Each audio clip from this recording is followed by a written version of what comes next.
Assalamualaikum warahmatullahi wabarakatuh. Bismillahirrahmanirrahim. Alhamdulillahirabbil alamin.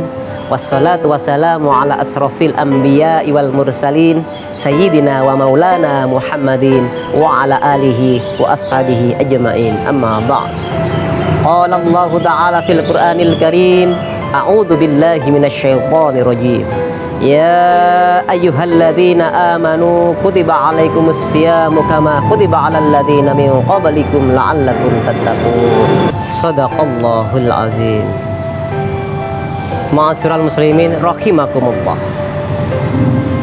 Alhamdulillah, kita bersyukur kepada Allah Subhanahu wa taala karena kita semuanya ditakdirkan kembali bertemu dengan bulan yang penuh barokah, bulan yang penuh ampunan, bulan yang penuh rahmat, Ramadan 1444 Hijriah. Ma'asyiral muslimin rahimakumullah. Kali ini saya akan menyampaikan bagaimana agar kita tidak mudah merendahkan orang lain.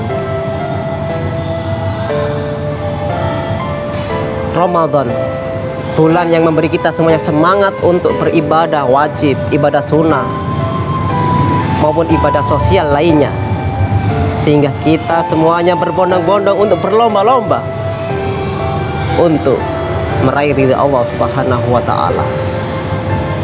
Namun ketika kita pada puncaknya menjadi orang yang terbaik di sisi Allah, ada satu jebakan yang berbahaya bagi diri kita. Jebakan ini jebakan yang bisa membuat amal kita bisa runtuh, bisa rusak, bahkan bisa hilang. Karena merasa lebih baik ada hal yang sangat membahayakan. Ketika kita merasa lebih baik, kita akan merendahkan orang lain, bahkan cenderung menganggap orang lain itu adalah rendah di mata kita. Padahal implementasi dari fastabiqul khairat adalah harusnya sebuah proses yang tidak ada hentinya, atau proses yang tidak ada kesudahannya. Ketika kita berhenti karena sudah merasa berada di posisi yang lebih baik dari orang lain, maka disitulah tanpa terasa sedang terperosok karena sebab merasa lebih baik dari orang lain. Dalam surat An-Najm ayat 32 Allah berfirman, a'udzu billahi minasyaitonir rajim. Fala tuzakku anfusakum huwa a'lamu bimanittaqa.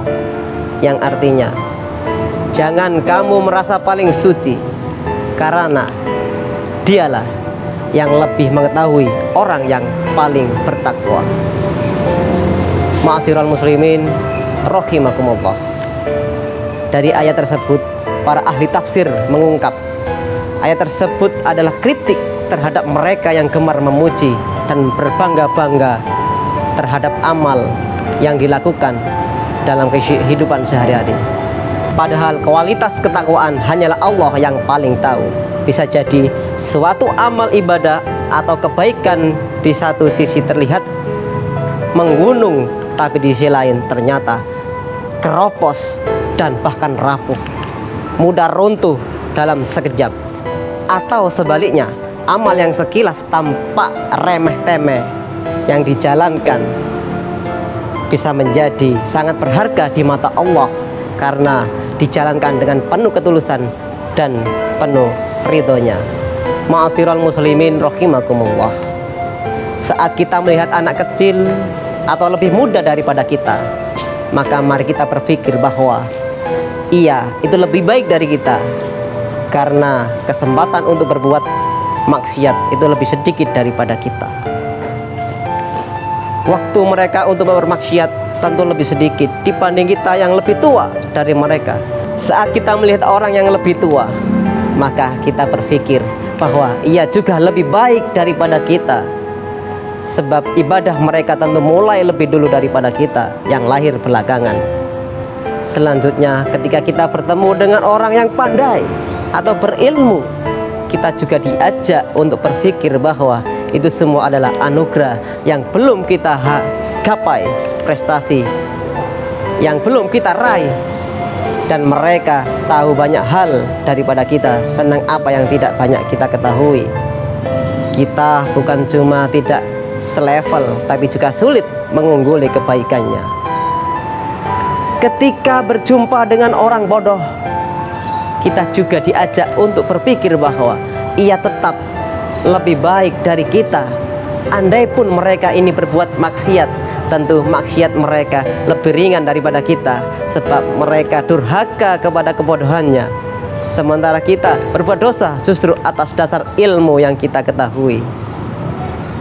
Pengadilan akhirat kelak akan menjadikan ini dasar ketika waktu perhitungan tiba.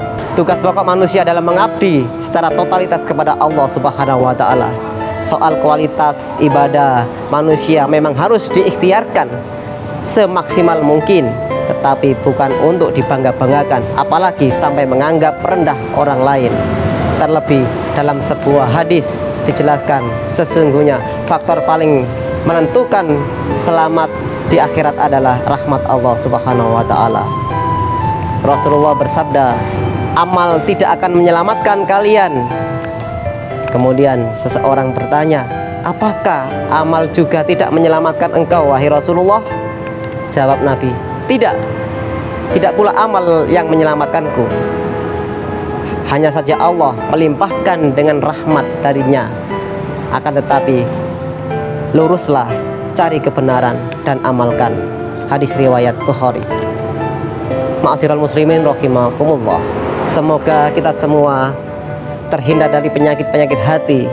Salah satunya adalah ujub, merasa paling benar sendiri, merasa paling lebih baik dari orang lain. Demikian dari saya, semoga bermanfaat. Ihdinas siratal mustaqim. Assalamualaikum warahmatullahi wabarakatuh.